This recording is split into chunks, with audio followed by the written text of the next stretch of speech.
যা এমনি যা দোকানের সামনে আবি না, নাহলে অন্তরে কিলাম আমি ডাইরেক্ট কথা। ফুটপাতের পাশে কর্মচারীবিহীন হোটেলে একাই সব সামলান মিজান। রান্না করেন নিজেই, তারপর খাবার সাজিয়ে রাখেন। হোটেলে আসা ক্রেতারা যে যার মতো খাবার নিয়ে খেয়ে একটি প্লাস্টিকের কোটায় টাকা রেখে যান। কেউ কম দেন, কেউ আবার দেন না, তবুও চলে তার হোটেলটি।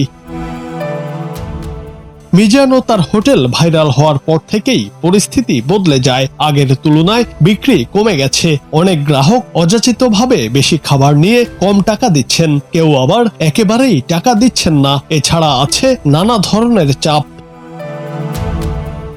সম্প্রতি এক ইউটিউবারকে লাঠি হাতে ধাওয়া করতে দেখা গেছে সেই মিজানকে। মিজানের দাবি, এই কন্টেন্ট ক্রিয়েটর বা ইউটিউবার নিয়ম অনুযায়ী 1 পিস মাংসের বদলে 7-8 পিস মাংস চুরি করে খায়। খাওয়ার পর টাকা না দিয়েই পালিয়ে যায়। বেশ কয়েকদিন এই ঘটনা ঘটিয়েছে সে। শুধু সে নিজেই না, সঙ্গে আরো লোক নিয়ে এসে খাওয়ার পর টাকা না দিয়ে কেটে পড়ে। অনেক কর ভাই, অনেক কর, নাম নিচে নাম। আমার দোকানের সামনে আবি না, নাহলে অন্তরে কিলাম আমি ডাইরেক্ট কথা।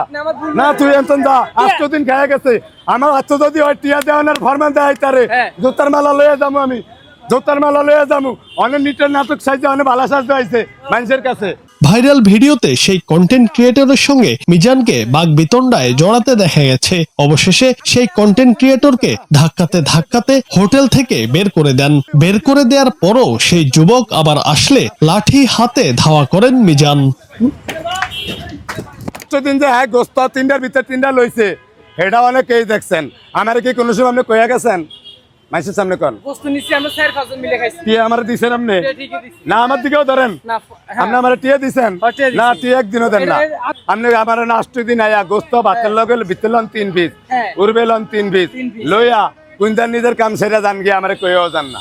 আপনি হেটা ভিত্তা হালাইলে তো আমি দেখি না।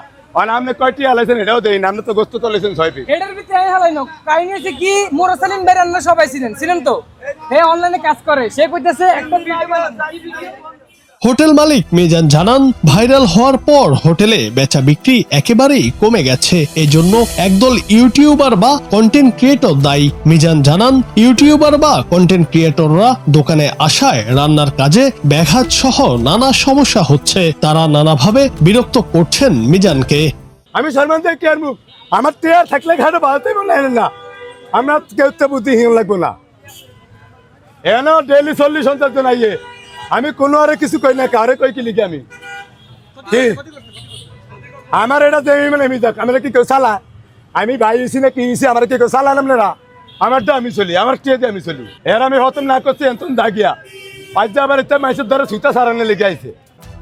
জুনায়েদ আহমেদ, বাংলা টিভি। না তুই এত যা ভাই।